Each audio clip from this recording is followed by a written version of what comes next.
Reza, ternyata bukan ya, bukan itu rupanya pasangannya, lain lagi. Karena dia juga baru nikah, sebab tangannya masih, jari-jarinya masih merah, masih ada inai.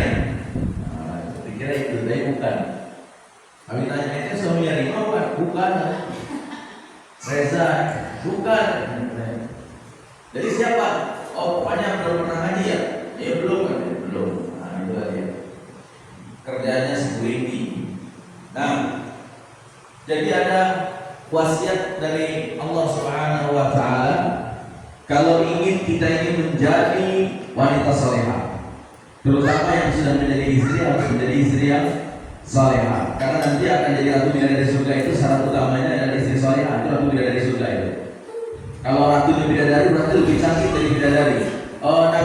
Nabi Idris alaihissalam melihat kecantikan bidadari pingsan. Kalau melihat neraka pingsan wajar. Ini kalau melihat ini, beliau melihat kecantikan bidadari. Masya Allah, berarti gimana kinclongnya? Ini ratunya. Ya, ini ratunya. Gimana lah kira-kira isinya itu ya? Nah, sekarang ciri dari ummahat atau istri salehah. Yang pertama, dalam rangkuman Al-Qur'anul Karim dinyatakan fasalihatu. Dia salihah. Salihah di sini adalah betul-betul dia bersih jalannya. Jalan hidupnya ini berusaha untuk bersih selalu. As-salihah. Kan kita pengen punya anak saleh ya, apabila saleh ya, intinya hamba Allah. Gitu. Pengen kalau yang perempuannya salihah. Ya, jadi istri salihah itu al-mar'atu salihah itu adalah istri yang sangat patuh menjaga dirinya sebagai hamba Allah. Dan dia taat pada suami karena dia takut dan patuh taat kepada Allah. Dia taat kepada suami, patuh kepada suami karena dia taat dan patuh kepada Allah. Nah, itulah ciri yang pertama, as-salihah. Yang kedua, qanitatun. Qanitin, qanitat. Nah, ini lambang daripada ketaatan. Dia ahli ibadah, taat. Dia tidak, kalau sesuai dengan sabda Rasulullah SAW, la ta'ata li makhluqin fi ma'siyatil khaliq. Tidak boleh taat kepada makhluk, tidak boleh taat kepada makhluk, apalagi dalam urusan bermaksiat kepada Sang Maha Pencipta Allah Subhanahu wa taala. Nah, kalau perintahnya suami ini tidak bertentangan dengan Islam, tidak bertentangan dengan perintah Allah dan contoh Rasul, maka harus ditaati. Walaupun bertentangan dengan hati nurani kita. Nah, itu qanitat namanya. Qanitat itu. Ya. Sebenarnya ciri-ciri wanita yang dia itu ahli surga itu mudah-mudah saja kalau dikatakan, tapi prakteknya lumayan susah juga. Qanitat itu. Wa ta'at zaujaha. Nah, yang ketiga dia taat pada pasangannya. Loh, kenapa harus taat kepada pasangan? Ya, karena yang namanya pasangan dari seorang istri adalah imam baginya. A'udzubillahi minasyaitonir rajim. Ar-rijalu qawwamuna 'alan nisa. Laki-laki adalah pemimpin, penjaga bagi kaum wanita. Atau suami adalah imam bagi sang istri. Nah, itu. Jadi harus taat.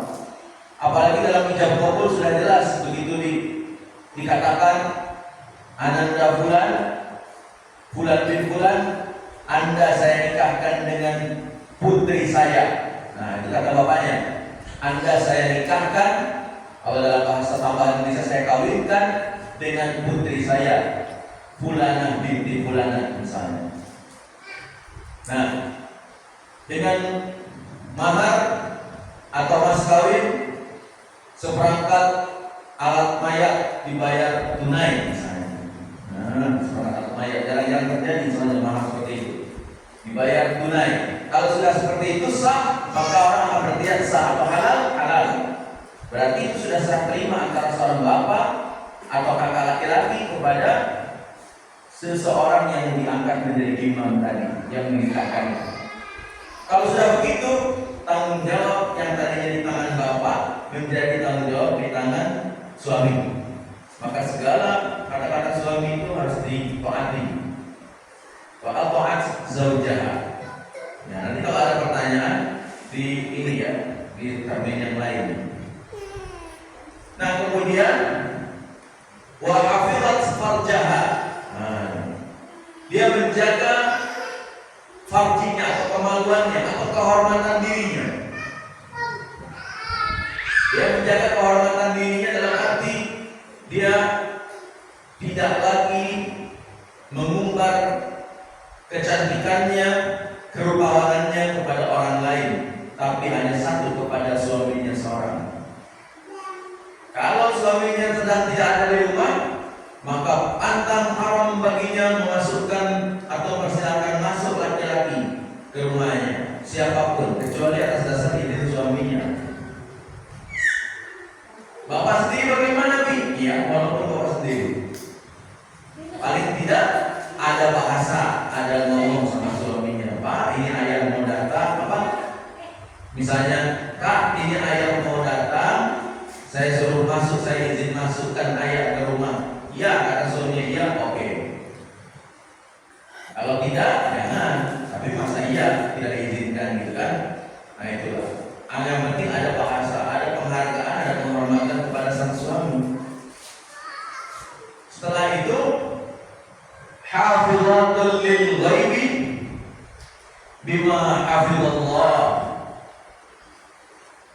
Yang tak kalah pentingnya adalah menjaga segala macam peninggalan atau harta suami, menjaga dirinya dan juga harta suaminya. Seisi rumah dijaga dengan baik, dijaga dengan ketat, walaupun suaminya tidak ada di rumah, tidak suaminya nampak di rumah, tapi dia betul-betul menjaga dirinya. Tapi kenapa kok wanita begitu seperti diketatkan begitu? Karena wanita ini makhluk halus, maksudnya makhluk lancar. Wanita ini, ya, makhluk yang indah. Ad-dunya mata' wa khair mata'iha al-mar'us salihah. Sabda Rasulullah SAW, dunia itu perhiasan dan sebaik-baik perhiasan adalah wanita yang salihah. Sebaik-baik perhiasan dunia itu wanita salihah. Kalung cincin bersuku-suku bergeram-geram kalah semua dengan wanita salihah. Walaupun wanita salihah itu mohon maaf mungkin sudah pendek, hitam, hidup, ya, suaranya jelek, tapi dia salihah, dia menjaga dirinya, ya, dia hafizul farjaha, menjaga kehormatannya, itu lebih mulia daripada wanita yang cantik jelita sekalipun. Ya, nah jadi jangan terpukau dengan yang namanya penampilan. Bahkan menurut sabda Rasulullah SAW, sesalihah-salihahnya wanita adalah yang paling murah maharnya. Oh, bayangkan. Oh, berarti harga wanita murah? Bukan itu. Tapi dengan dia memurahkan mahar, tidak mempersulit suami untuk memberikan mahar, yang penting nikah yang paling utama sesuai syariat Islam. Dengan dia seperti itu, maka dia sudah menjadi wanita termulia, lebih mulia daripada dunia dan segala isinya. Dia tidak terpukau dengan dunia, dia memperbudak dunia. Itu sebetulnya. Ya. Nah inilah wanita. Kenapa kok laki-laki sepertinya harus ditaati betul oleh wanita? Karena kita perlu ingat, laki-laki nanti di akhirat, laki-laki di akhirat ketika dia disidang oleh Tuhan, maka yang akan ditanya yang pertama dosanya pribadi, pasti banyak sekali dosa laki-laki ini. Yang kedua ditanya lagi dosa anaknya, ditanya lagi yang ketiga dosa istrinya, ditanya. Bayangkan, laki-laki itu berat, jadi laki-laki itu, ya.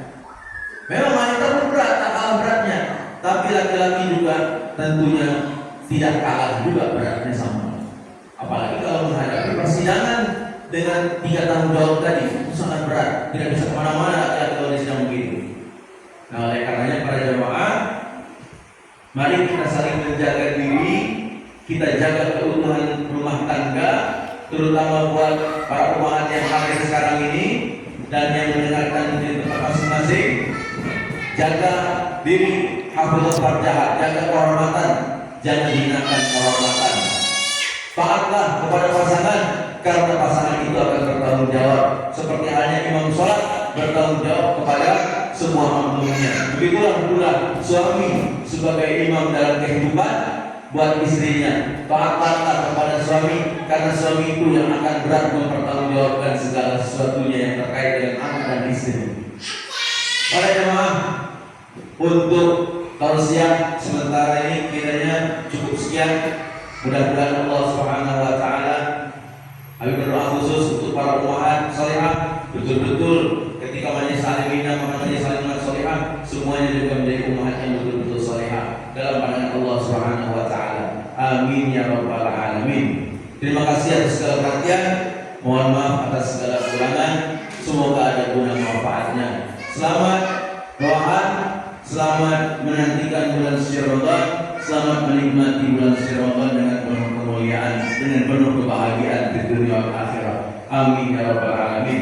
Billahi taufiq wal hidayah wa ridha wal hidayah.